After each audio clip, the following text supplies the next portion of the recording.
안녕하세요. 자, 우리 어느덧 이슬람 세계의 마지막 시간이자 기말고사 전 마지막 옹클 진도 시간이에요. 아쉽죠, 여러분? 자, 오늘 배우는 범위까지가 바로 기말고사 범위입니다. 자, 그렇다면 오늘 이 시간에 배우는 내용들도 귀를 여러분들이 쫑긋 기울여서 잘 듣는다면 시험 문제를 잘 맞출 수 있겠죠? 네, 맞출 거예요. 자, 그쵸? 자, 그럼 시작하기에 앞서서 선생님이 지금부터 음악을 하나 들려줄 텐데 여러분들이 이 흘러나오는 음악의 제목을 한번 맞춰봅시다.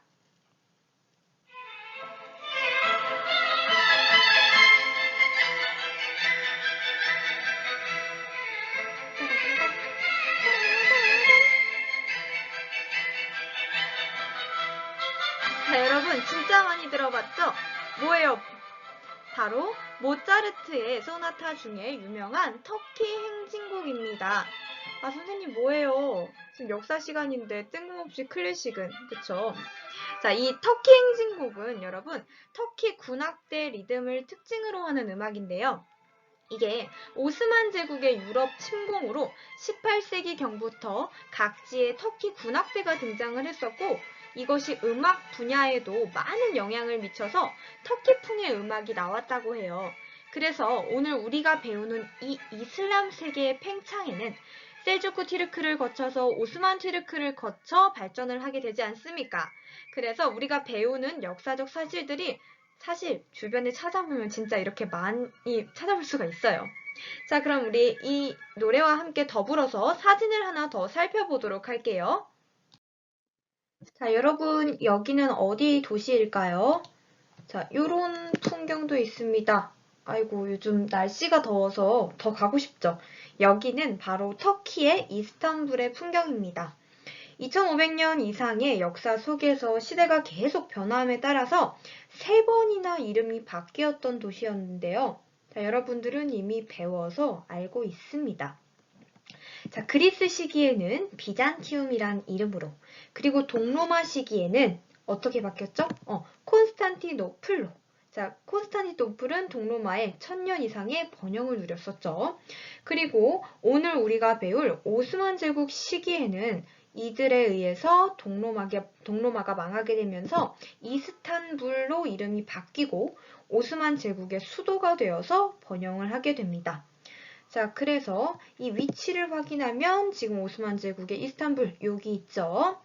자, 그러면 오스만 제국 이전에 튀르크족이 처음 세운 국가부터 바로 셀주크 투르크부터 배워보도록 하겠습니다.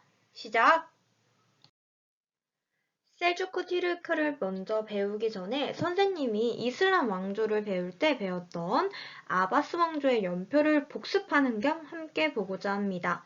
왜냐면 지금 우리가 배우게 될 셀주크 티르크는 이 아바스 왕조가 있었던 중간에 등장하기 때문에 여러분들이 헷갈리지 않도록 하기 위함이에요. 자, 한번 봅시다.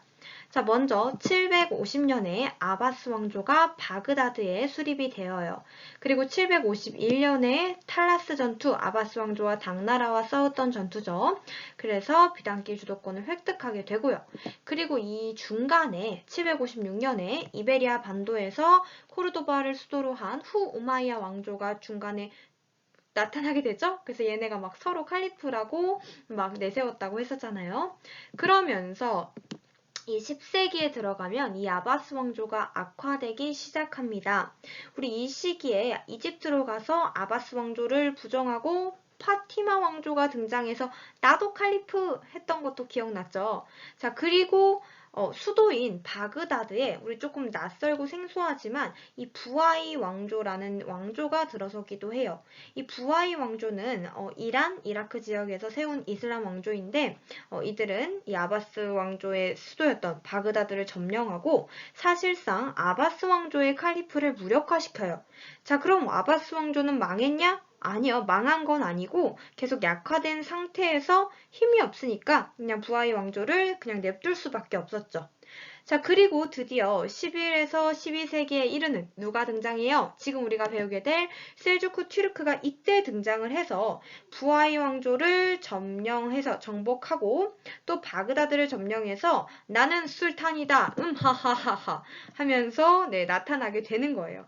자, 여러분 이렇게 복잡하긴 한데 그냥 여러분들이 여기서 기억해야 할 것은 아바스 왕조가 지금 잘 나가다가 어떻게 해요? 이 얘네들 나오면서 악화되고 분열되는 과정 속에서 그 속에서 셀주크 튀르크가 나왔고 이 둘은 누구한테 둘 다 멸망한다? 몽골 훌라그라는 친구한테 먼저 아바스 왕조가 멸망하고 그 뒤에 14세기 가면 셀주크 튀르크도 이 몽골족한테 멸망당한다. 라는 핵심만 기억하세요.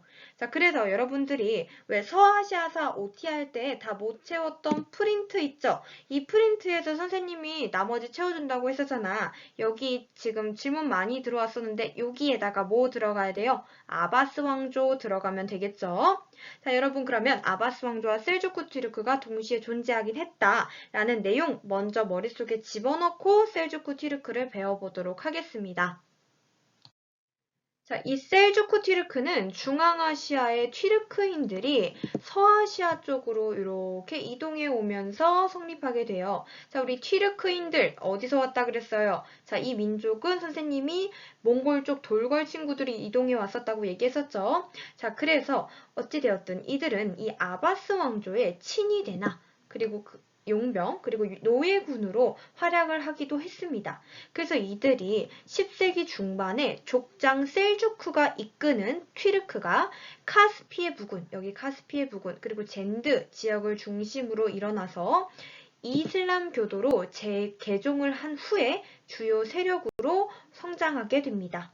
자, 9세기 이후에 아바스 왕조가 계속해서 약화되고 분열된 이슬람 세계에 11세기 셀주크 튀르크라는 새로운 강자가 등장하게 된 것이죠. 셀주크 튀르크는 먼저 10세기 초에 등장했던 바로 부하이 왕조, 이 부하이 왕조 아까 잠깐 봤죠? 그 친구를 멸망시키고 1055년에 바그다드에 입성하게 됩니다. 그리고 입성하여 아바스 왕조로부터 술탄이라는 칭호를 위임받게 되는데요. 자, 여러분, 우리 아바스 왕조의 지배자 뭐라 그랬어요? 칼리프였죠? 이 칼리프의 의미는 뭐였어요? 그래요. 정치 군사적 의미와 종교적 의미를 함께 가지고 있었죠. 자, 그런데 이런 아바스 왕조가 점차 약화되고 분열된 세계가 이어지다 보니까 자, 셀주크 튀르크한테 얘기하는 거예요. 야, 너가 아무래도 강해진 것 같다. 나는 약해졌으니 너가 술탄해 하면서 이 정치 군사적 지배자의 의미를 어떻게 해요? 이 술탄 칭호로 이제 넘겨주게 됩니다. 그러면서 이 셀주크 튀르크는 이 술탄 칭호를 위임받게 되면서 이슬람 세계의 실제적인 지배자가 되는 거죠. 자, 그리고 이렇게 술탄까지 얻었으니 지중해에서 중앙아시아 일대까지 이 셀주크 튀르크가 영토를 미친 듯이 확장해 나가면서 아주 잘 나가게 되었어요.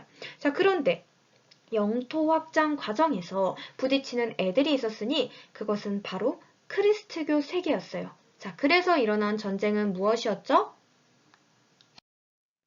자, 네, 여러분 정답이에요. 바로 십자군 전쟁이죠. 자, 이는 셀주크 튀르크가 예루살렘과 그리고 소아시아 이쪽으로 이제 진출을 하게 되니 이 예루살렘이 문제가 되어서 비잔틴 제국을 압박했죠. 그래서 무슨 전쟁? 십자군 전쟁이 유발된 거죠.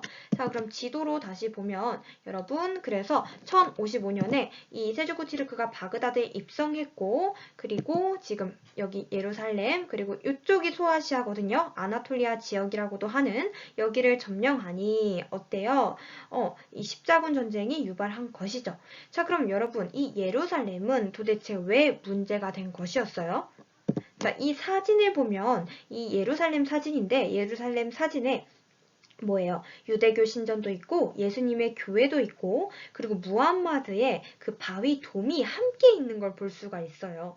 그래서 이 세 종교의 성지였죠. 그러다 보니까 수많은 이제 사람들이 어떻게 해요? 그 순례자들이 예루살렘으로 계속 돌아다니고 몰려온 거예요. 그리고 이 성지를 차지하고 싶은 그죠? 그런 움직임들이 곳곳에서 일어나게 된 거죠.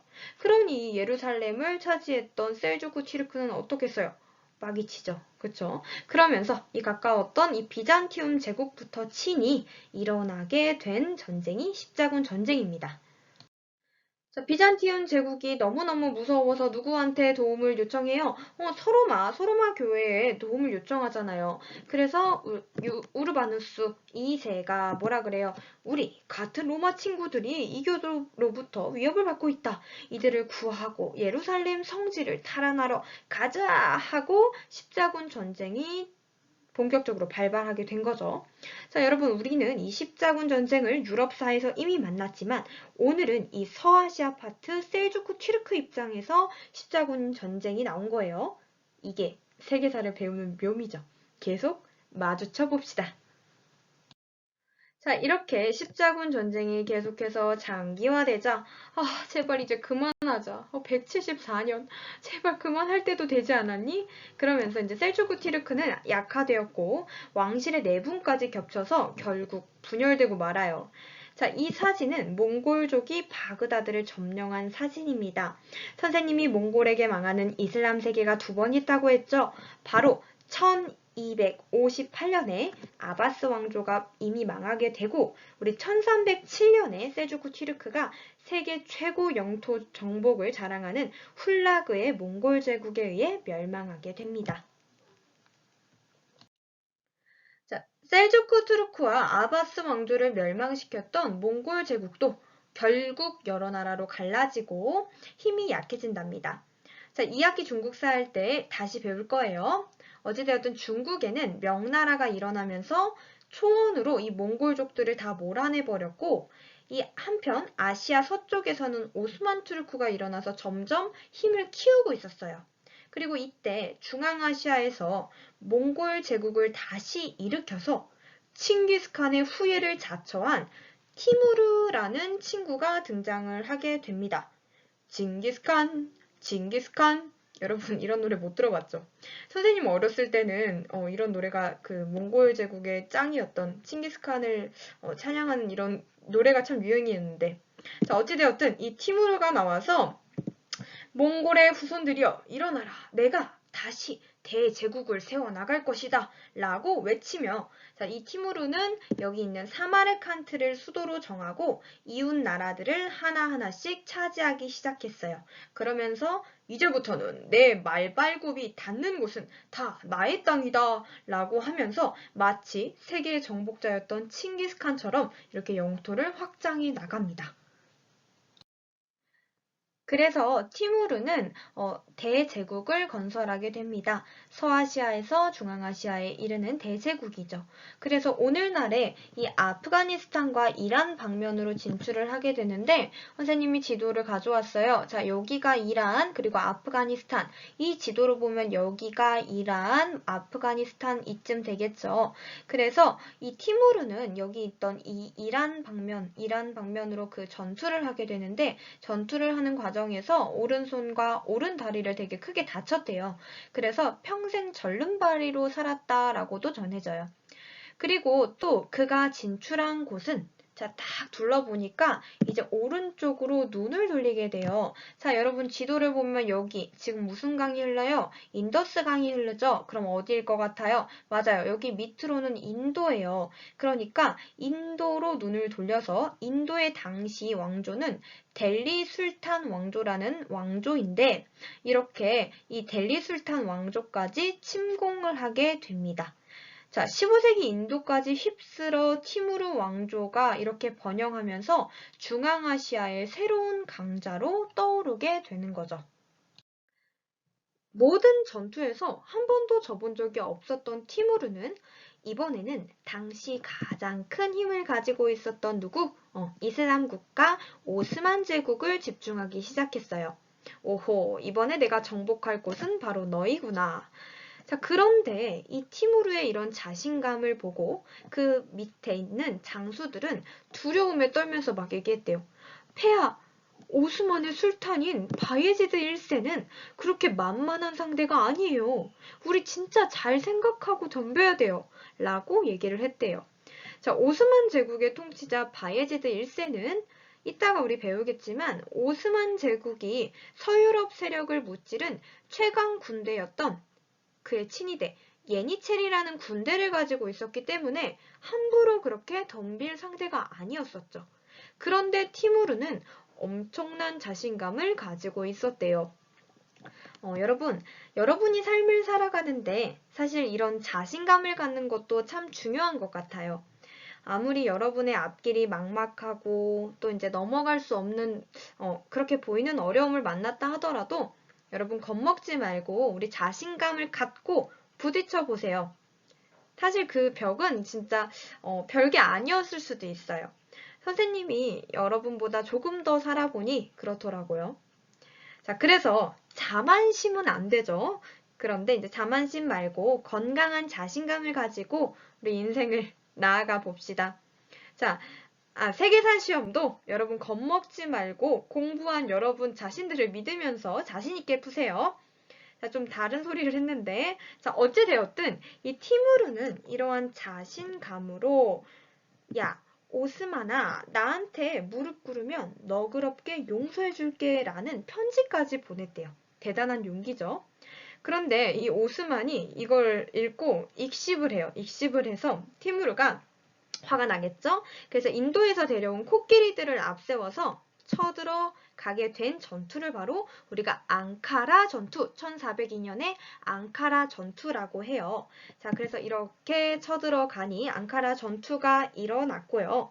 이 앙카라는 지금 오늘날 터키의 수도죠. 이 앙카라 초원지대에서 격렬하게 싸운 두 실력자들은 치열하게 싸우다가 이 오스만의 군대가 티무르 쪽으로 이렇게 빠져나오는 일들이 좀 생겨요. 그래서 결국 이 티무르가 쫙 쏜 화살에 이 바예지드 1세가 탄 말에 맞게 되면서 결국 앙카라 전투는 누가 이겨요? 티무르 왕조의 승리로 끝나게 되면서 오스만 제국을 격파하게 됩니다. 자, 그래서 잘 가라 오스만 하니 이 바예지드 1세가 내가 티무르에게 지다니 라고 하면서 전투는 끝이 나게 되죠. 두 제국과 제국이 맞붙었던 전투, 이 앙카라 전투는 세계사적 의미도 굉장히 깊은 전투입니다. 자, 우리가 여러분 놓치지 말아야 할 것은 선생님 그럼 오스만 제국은 이렇게 죽나요? 아니요. 여러분 이 앙카라 전투로 오스만은 패배하지만 이 오스만 제국은 여기서 물러나지 않고 다시 재기해서 이슬람 세계 최고 지배자가 된다는 사실. 자, 우리 잠시 뒤에 만나볼 거예요. 참 역사 속에서는 우리가 깨달을 수 있는 곳들이 굉장히 많은 것 같아요. 자, 엄청난 정복자 그리고 잔인했던 티무르의 모습에는 반전 있게도 건설자의 별명이 붙여지기도 합니다. 여러분 티무르가 수도로 삼았던 곳은 어디예요? 르르르르르르르 어디예요? 사마르칸트죠. 자, 우리 사마르칸트는 이렇게 생겼는데 정복한 땅에서 여기다가 누구를 부르냐면 장인 그리고 예술가, 기술자 이런 애들을 불러서 채워지고 막대한 재물들로 이렇게 지금 화려하고 아름답게 장식됩니다. 그리고 여러 학자들을 이곳에 데려와서 사마르칸트를 이슬람 세계의 문화 중심지로 만들게 돼요. 자, 이 정복자 티무르도 뭔가 사마르칸트를 아름답게 꾸미는데 필요한 기술자들은 죽이지 말고 살려두어라 라고 했대요. 뭔가 티무르도 멋은 알았던 거죠. 자, 사마르칸트를 방문한 유럽 상인들은 이곳을 동방의 로마라고도 불렀어요. 선생님이 코로나 끝나고 꼭 가보고 싶은 여행지 중 하나랍니다. 자, 티무르 어찌되었든 이러한 사마르칸트를 중심으로 이 티무르 왕조는요, 유럽과 중국을 잇게 되는 동서무역을 독점하게 됩니다. 그래서 이걸 통해서 번영해 나갔고요. 그리고 페르시아 문화나 튀르크 문화가 융합된 모습을 보이게 되는 시기가 바로 이 티무르 왕조 시기입니다. 자, 티무르 왕조도 쇠퇴해 갑니다. 그렇게 넓은 땅을 얻고서도 정복의 피가 계속해서 솟구치는 이 티무르가 마지막으로 노리고 있었던 나라는 바로 중국의 명나라였어요. 이 명나라가 이곳은 예전 우리 몽골 제국의 땅이었다 라고 하면서 이 티무르가 점령을 하러 원정길에 나서지만 병사하게 돼요. 이후에 티무르 후계자 자리를 두고 이 아들들이 계속해서 다툼을 벌였기 때문에 제국은 혼란해지고 결국 이 우즈베크인에게 멸망을 당하게 됩니다. 자, 여러분 지금 셀주크 티르크에 티무르에 막 계속해서 왕조가 섞여 나오니까 여러분들이 헷갈릴 수 있으니 너희들의 이해를 돕기 위해서 선생님이 도식을 하나 만들었어요. 자, 지금 우리 이슬람 세계에서 아바스 왕조 배웠죠? 그리고 중간에 셀주크 티르크가 나타나게 되면서 이 둘은 누구한테 멸망당해요? 맞아요. 몽골 제국에 의해 멸망을 당했죠. 그리고 이 몽골 제국도 쭉 잘 나가다가 결국 분열됐다고 얘기를 했었어요. 그리고 이제 이 투르크의 계통에 이어서 오스만 제국이 나타나게 되는데 이 오스만 제국이 성장하게 되면서 누구랑 대립을 해요? 맞아요. 티무르 왕조랑 이제 대립을 하게 되는데 여러분 이 티무르 왕조는 몽골의 후예를 자처했었죠. 그죠? 칭기스칸의 후예. 그래서 이 친구들은 수니파 이슬람교로 이루어진 왕조였습니다. 자, 그리고 이 티무르 왕조 선생님 그럼 다시 복습. 오스만 제국이랑 티무르 왕조 붙었던 전투, 앙카라 전투죠. 그리고 이제 지금 뒤에서 배우게 될 이 사파비 왕조도 이후에 티무르 왕조 이후에 나타나게 되는데 이들은 몽골이 아니라 페르시아의 부흥을 얘기하면서 등장을 했고 시아파 이슬람교를 믿는 친구들이 등장을 하게 됩니다. 이 친구들 역시 이 오스만 제국이랑 대립하면서 나타나게 돼요. 자, 여러분, 사파비 왕조는 우리가 간단하게 살펴볼게요. 자, 티무르 왕조가 쇠퇴한 이후에 이란 지역을 중심으로 이스마일 1세라는 친구가 나타나서 나는 페르시아를 계승한다 라는 그 페르시아 부활을 표방하며 세운 왕조가 바로 사파비 왕조입니다. 이 사파비 왕조는 여기가 지금 이란 지역이죠. 이 이란 지역을 중심으로 세워진 국가입니다. 자, 여러분, 사파비 왕조는 수니파 이슬람교였던 티무르 왕조와 다르게 어떻게 해요? 시아파 이슬람교를 국교화시킵니다.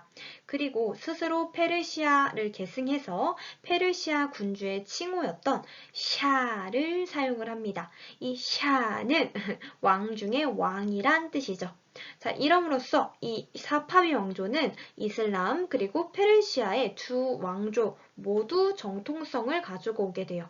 그리고 16세기 말에 사파비 왕조의 아바스 1세가 전성기의 왕으로 등장을 하게 되는데 이때 천도를 하거든요. 자, 사파비 왕조 수도 어디로 옮겼을까요? 자, 기존의 수도를 바그다드에서 자, 사파비 왕조니까 파파라파파파파 자, 우리 이스파한으로 천도하게 됩니다. 파파라파파파 자, 선생님은 계속합니다. 언제까지? 자, 여러분들이 외울 때까지 끝까지 합니다. 자, 그래서 어쨌든 아바스 1세 때 이렇게 천도를 한 후에 군사력을 강화해서 전성기를 누리게 되는 거죠. 이러한 사파비 왕조는 17세기 이후에 황실 내부의 갈등과 또 아프간족의 침입을 받아서 멸망을 하게 돼요. 자, 사파비 왕조는 이런 흐름 정도만 기억하면 될 것 같아요. 자, 사파비 왕조의 수도, 다시 수도 어디라고요? 네, 여기 있는 이스파한이죠. 이스파한. 자, 셀주크 튀르크가 몽골의 침입으로 무너진 뒤에 튀르크 계통의 오스만족이 소아시아, 아나톨리아 지역, 어디예요? 여기죠. 이 반도죠. 소아시아.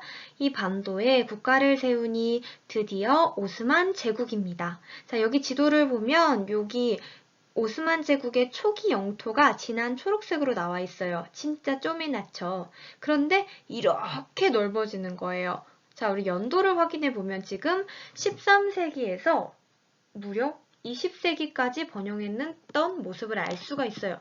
엄청 오래 가죠? 자, 이렇게 오스만 제국은 14세기 말에 발칸 반도의 대부분을 지배하게 되고 술탄의 칭호를 사용하게 됩니다. 자, 여러분 혹시 발칸 반도가 이제는 어딘지 다 알죠? 자, 바로 여기 그리스 주축으로 했었던 요 반도를 발칸 반도라고 합니다. 자, 그리고 여러분 오스만 제국은 누구의 공격을 받았었어요? 그래요. 우리 티무르의 왕조, 티무르 왕조의 공격을 받았었잖아요. 그래서 지금 여기 1402년에 어떤 전투에서 패했었어요? 맞아요. 티무르가 오스만 제국을 앙칼직에 이겨버렸던 전투, 바로 앙카라 전투에서 큰 타격을 받았죠. 그러나 뭐라 그랬어요? 오스만은 좌절하지 않고 딛고 일어나 재기하여 체제를 정비해 나갑니다.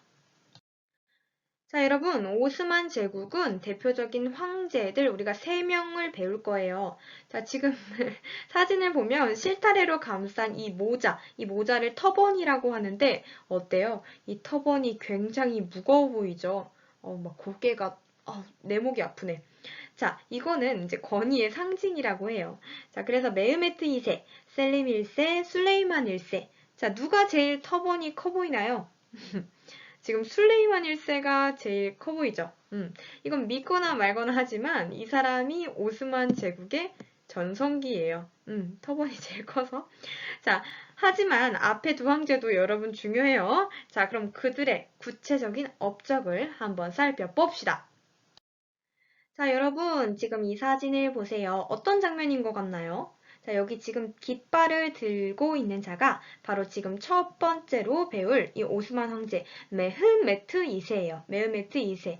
이 메흐메트 2세가 지금 여기 안에 있는 사람들이 다 죽어 있고 어딘가로 막 입성하는 모습이 보이죠. 여기가 어딜까요? 자, 바로 우리가 오랫동안 보아왔던 비잔틴 제국의 수도 콘스탄티노폴리스입니다. 자, 그래서 이 메흐메트 2세의 업적을 보면 지금 비잔틴 제국을 정복하고 콘스탄티노폴리스를 지금의 이스탄불이라는 이름으로 고쳐서 오스만 제국의 수도로 삼게 됩니다. 여러분, 이 비잔틴 공격은 유럽이 오스만을 벌벌 떨게 했던 충격적인 사건이기도 했어요. 당시 서유럽은 백년 전쟁으로, 그리고 에스파냐도 역시 그 레콘키스타 운동 기억나죠? 그 영토 내 이슬람인들을 상대로 전쟁 중이어서 비잔틴 제국을 도와줄 수가 없었다고 해요. 이러한 동로마의 멸망, 비잔틴의 멸망은 세계사의 시대에 있어도 중세의 몰락과 그리고 이 뒤에 이어지는 그 근대로의 장이 열리는 새로운 시대가 시작되었다고 평가받아요. 그러니까 그만큼 오스만 제국이 대단한 거죠. 자, 두 번째 셀림 1세 때는 오스만 제국이 이슬람의 실질적인 지배자가 되는 길을 닦아놓게 됩니다. 이집트의 맘루크 왕조를 정복하고 북아프리카까지 진출을 해서 자, 지도를 보면 지금 아시아, 서아시아, 그리고 유럽, 그리고 아프리카의 대제국을 건설하게 된 것이죠.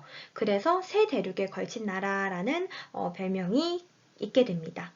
이때 영토는 오스마니 티무르 공격을 받기 전보다 2배나 늘어났다고 해요. 자, 그리고 맘루크 왕조가 가지고 있었던 메카와 메디나의 보호권까지 장악하게 됩니다. 자, 그리고 이 시기에 오스만 제국은 술탄이 있었잖아요. 그쵸? 그래서 그 술탄은 이집트에 있었던 칼리프로부터 이 칼리프의 칭호까지 획득을 해서 술탄 칼리프가 되어요. 지금 이 사진은 여기 있는 셀림 1세가 대관식을 받는 장면이에요. 지금까지 오랫동안 분리되었던 술탄과 칼리프의 자리를 이때 어떻게 하는 거예요? 통합하게 되어서 이슬람 세계의 최고 지배자로 군림하게 됩니다. 선생님, 술탄 칼리프 제도는 뭐예요? 쉽게 생각하면 자, 이슬람 세계의 세속군주인 술탄이 이슬람 공동체의 우두머리였던 칼리프를 같이 겸하게 되는 제도를 말합니다.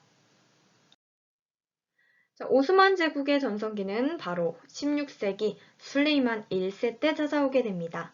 자, 앞서 메흐메트의 콘스탄티노플 공격 있었잖아요.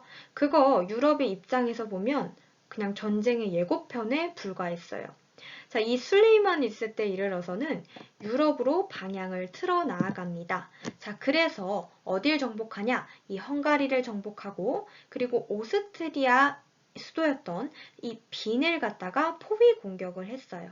자, 여러분, 그럼 우리는 눈을 크게 생각을 열어서 서양사 시간에 배웠던 걸 기억해 볼까요?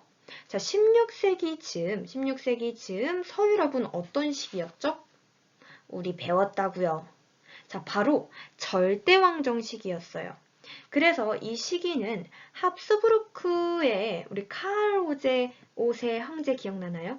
그 황제가 제국을 세우고 있었죠. 그런데 이 술레이만 1세가 그들의 제국의 땅이었던 헝가리 빈을 공격한 거예요. 자, 오스만 제국이 그 합스부르크 유럽을 공격해 위협을 줄 만큼 엄청 확장되고 성장했음을 느껴지나요? 자, 요렇게 또 서양사와 서아시아의 역사가 마주치게 되죠. 계속되는 우리들의 만남은 즐거워요. 선생님만 즐거운 거 아니죠? 자, 그리고 오스만과 유럽의 싸움은 바다에서도 이어지게 됩니다. 이 술레이만 1세는 유럽의 연합함대를 격퇴하게 되는데요. 자, 그 연합함대 무찌른 사건 1538년에 프레베자 해전입니다. 이 프레베자 해전을 통하여서 이 오스만 제국의 술레이만 1세는 지중해를 장악해요. 지중해 해상권을 이 프레베자 해전으로 가져오게 됩니다. 자, 이렇게 잘 나가던 오스만 제국은 유럽에서 시작된 대항해 시대 신항로 개척을 통해서 지중해의 중요성이 감소가 돼요. 그러면서 얘네들의 돈줄이 끊기기 시작된 거예요. 자, 그런 와중에 1571년 자, 유럽의 함대와 이 오스만 제국이 한 번 더 붙죠. 그래서 어떻게 돼요? 레판토 해전, 우리 배웠죠? 이 레판토 해전에서 지중해의 패권을 잃어버리게 됩니다. 그래서 다시 이 레판토 해전으로 유럽의 지중해 패권을 다시 넘겨주게 되죠.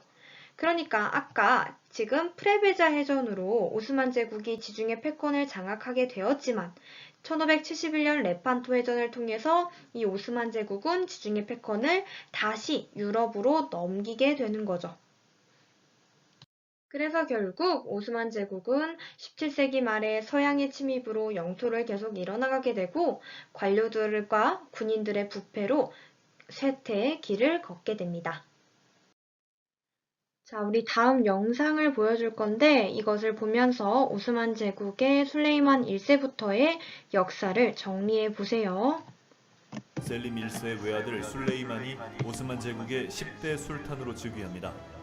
술레이만 1세는 유럽으로 진격해 헝가리 왕국과 또다시 충돌했고 1526년에 벌어진 모하치 전투에서 오스만국은 헝가리군을 상대로 대승을 거둡니다. 이때 붕괴돼버린 헝가리의 지배권을 놓고 술레이만 1세에게 새로운 강적이 등장하는데요. 이는 바로 장차 오스만 제국의 오랜 숙적이 될 신성 로마 제국의 황가 합스부르크 가문입니다. 1529년 헝가리 지역에서 합스부르크 군과 격돌해 승리를 거둔 술레이만 1세는 내친 김에 10만이 넘는 군대를 동원해 합스부르크 가문의 본거지 빈을 공격하기에 이릅니다. 하지만 악화된 기상과 오랜 행군, 빈의 견고한 방어 등으로 결국 술레이만 1세는 빈 공략에는 실패합니다. 한편 술레이만 1세는 지중해 정복도 시행했는데 바다로 뻗어나간 오스만 해군은 유럽의 기사단이 200년 넘게 지키던 로도스 섬을 정복했고 1538년 프레베자 해전에서는 스페인, 베네치아, 제노바, 교황령이 연합한 기독교 신성 동맹군을 격파해 지중해 패권을 크게 위협하게 됩니다. 동쪽의 사파비 왕조를 물리치고 중동 지역까지 안정시킨 술레이만 1세는 법전을 완성해 광활한 대제국을 질서 있게 통치했고 문화와 예술을 적극적으로 후원해 오스만 제국은 술레이만 통치 시기 동안 황금기를 맞이하게 됩니다. 1566년 오스만 제국을 46년 동안 통치한 술레이만 대제가 사망합니다. 뒤를 이어 역시나 피비린내 나는 권력 투쟁 끝에 술탄이 된 셀림 2세는 베네치아 공화국이 동지중해 무역의 거점으로 삼던 키프로스 섬을 점령하는 데 성공합니다. 그러자 동지중해 패권을 거머쥔 오스만 제국을 더 이상 두고 볼 수 없었던 로마 교황과 베네치아 공화국, 스페인 합스부르크 제국이 1571년에 또다시 카톨릭 신성 동맹을 결성합니다. 곧이어 200척이 넘는 신성 동맹의 함선과 약 220척의 오스만 제국 함선이 그리스의 레판토에서 대규모로 격돌하는데요. 4시간 넘게 진행된 치열한 전투 끝에 오스만 해군은 총사령관 알리 파샤가 전사하는 대패를 당하고 맙니다. 물론 레판토 해전의 패배 직후 오스만 제국은 스페인이 점령한 튀니지를 탈환하고 북아프리카를 지배하는 등 여전히 강대국의 위험을 보여줍니다만 그 기세가 다소 주춤하게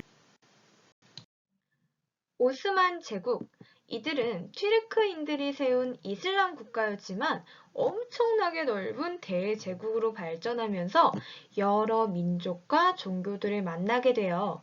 그럼 이런 상황에서 13세기에서 20세기까지 진짜 오래 갔죠. 진짜 이런 오랜 기간 동안 번영할 수 있었던 것은 도대체 어떻게 가능했었던 걸까요? 한번 생각해 봅시다. 자, 그것은 바로 이 여러 민족과 종교를 아우르는 관용 정책에 있습니다. 네, 우리 이제 자료를 하나 볼게요. 이건 오스만 제국의 술탄 술레이만 1세 때 유럽의 합스부르크 왕국 대사로 오스만 제국에 파견되었던 뷰즈벡이라는 사람이 남긴 편지 글의 내용을 선생님이 보여줄 거예요. 자, 이 글에서 여러분들은 오스만 제국의 번영 요인을 한번 찾아봅시다. 자, 뷰즈벡이 말합니다. 폐하! 신기해요. 서로 다른 종교가 어떻게 평화롭게 공존할 수가 있는 건가요? 라고 물어보니 이 술레이만 1세가 대답합니다. 그것이 바로 내 제국이 크게 성공할 수 있는 비결이 아니겠는가. 우리는 그대들과 달리 똘똘 뭉쳐있지. 대사는 나를 도와 우리 위대한 제국을 세우고 경영하는 사람들이 모두 노예 출신이라는 사실 아시오? 내가 알기론 당신네 나라에서는 노예를 아주 부끄럽고 치욕스러운 신분으로 생각한다지. 하지만 우리는 그렇지 않소. 사람의 운명을 결정하는 것은 출신과 신분이 아니고 바로 능력이라오. 그 능력이라는 게 오직 끝없는 훈련과 노력으로만 얻을 수 있는 게 아니겠소? 하하하. 라고 대답합니다. 자, 어때요? 오스만 제국은 우리가 앞서서 아시아, 유럽, 아프리카 세 개의 대륙에 걸친 광대한 영역을 통치했다고 배웠었죠. 이 때문에 다양한 종교와 풍습을 가진 여러 민족에게 관용 정책을 펼쳤고 또 출신과 종교에 관계없이 오로지 뭐요?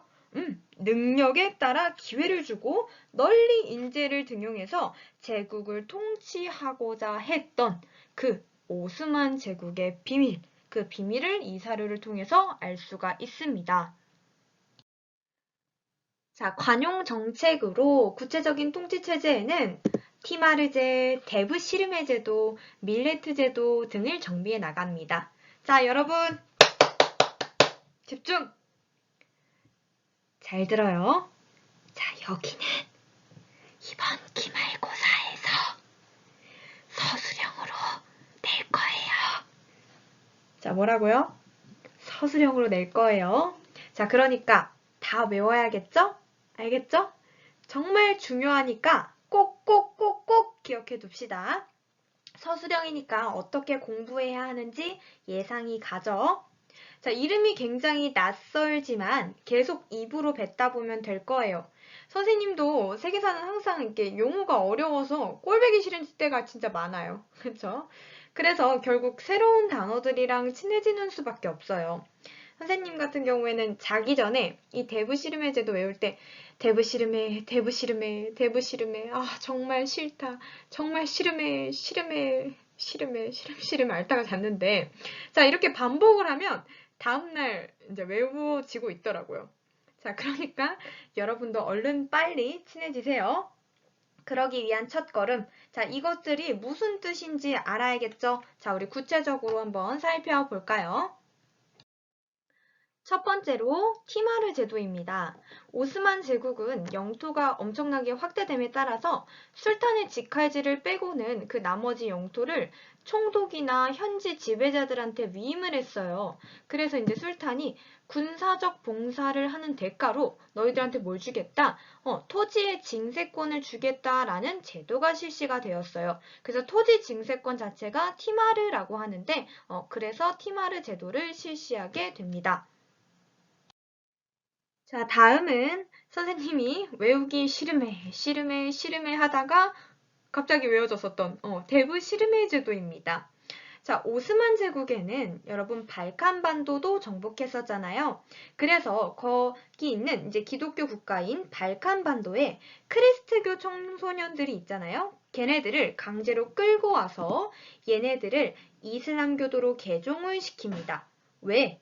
이 나이 많은 기독교 어른들은 사상 개조가 잘 안 되니까 여러분들과 같은 8살에서 18살 사이에 어린 소년들이나 젊은이들만 끌고 와서 어릴 때부터 이슬람을 믿게 하고 터키어도 배우게 하고 뭐 여러 가지 사상을 가르치면서 이들을 등용하게 한 제도입니다.